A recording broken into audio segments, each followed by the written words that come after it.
और दिलीप साहब उठकर खड़े हो गए। मशहूर गीतकार अहमद वसी की दिलीप साहब के साथ काम करने की तमन्ना दिल में ही रह गई। अहमद वसी साहब दिलीप कुमार साहब के इंतकाल से बहुत रंजीदा है। अहमद वसी साहब बताते हैं कि बैराग फिल्म की शूटिंग के वक्त दिलीप साहब से उनकी मुलाकात हुई थी। मुलाकात के ये लम्हे उन्हें हमेशा याद रहेंगे। दिलीप साहब अपने आप में एक मुकम्मल तहजीब थे। बॉलीवुड में वो एक इंस्टीट्यूट की तरह थे। वो अपने साथ पूरी कायनात ले गए, जिसका भरा जाना बहुत ही मुश्किल है। पेश है अहमद वसी साहब से की गई बातचीत की ये ऑडियो क्लिप।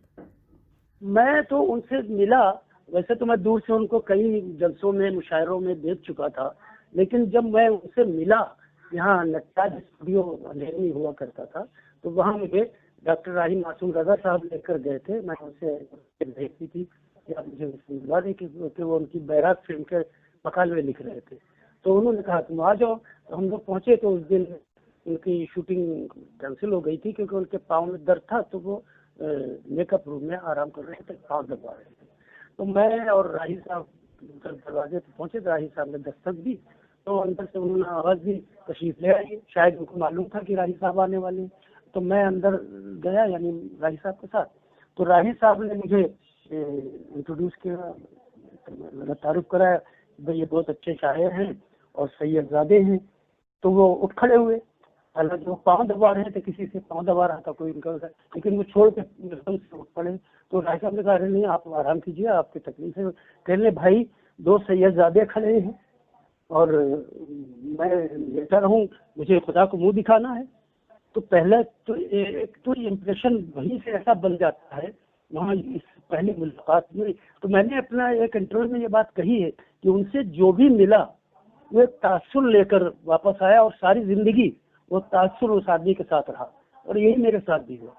वो मुलाकात जो थी वो ऐसी थी कि जो दिल में बस गई है। और उसके अलावा वहाँ पे जो बातें हुई, जो मुझे तो अंदाजा हुआ कि आदमी इतना पढ़ा लिखा है कि अगर फिल्मी अदाकार ना होता तो या तो कोई बहुत बड़ा राइटर होता, या कहीं प्रोफेसर होता, या कोई और इल्मी बड़ा काम कर रहा होता।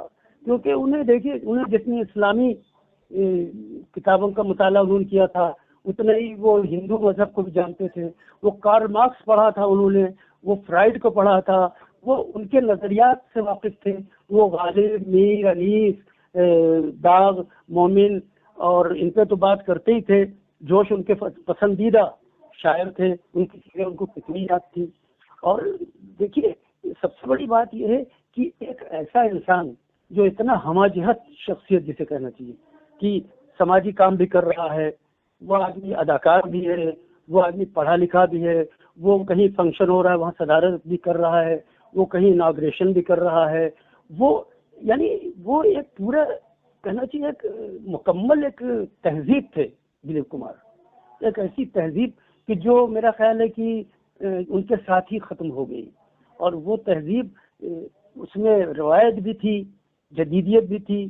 तो ये ऐसी शख्सियतें कब मिलती हैं देखने को कि जिनमें रवायत और जदीदियत दोनों का इम्तिजाज हो, जो पुरानी ट्रेडिशन को भी संभाले हो और नए जो हवाएं चल रही हैं, नए जो नजरियात हैं उनसे भी वाकिफ हो और उनकी तरफ भी अपना नजरिया, उसका नजरिया हो और उनसे वाकिफ हो और उसके अलावा उन्हें फॉलो करे।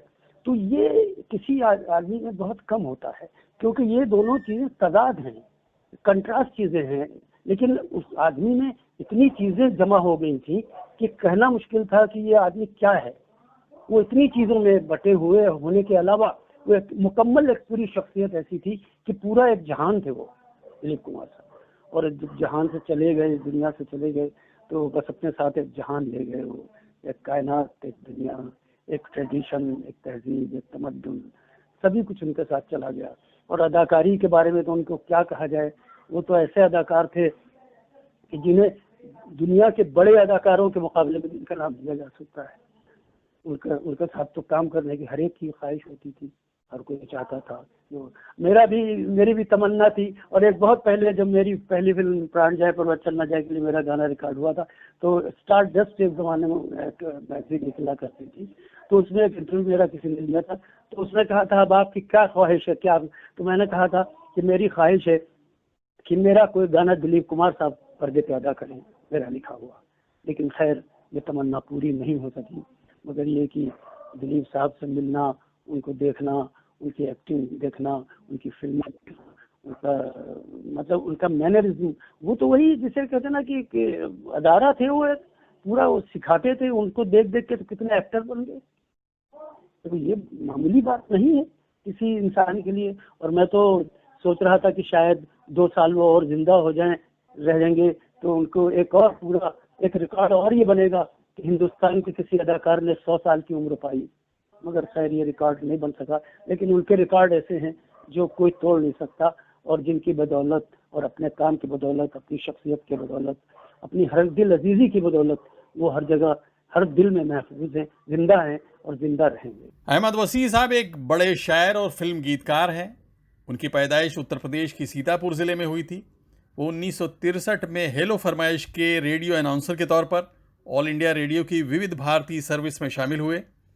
1973 में उन्होंने प्राण जाए पर वचन न जाए फिल्म के लिए एक कैबरे गीत आग की दर्द जवां है लिखा। उन्होंने 1979 में फिल्म हीरा मोती के लिए गीत लिखे। बहता पानी 1983, बादलों के शहर 1996 और तितलियां 2007 उनकी नज़मों के कलेक्शंस पब्लिश हो चुके हैं।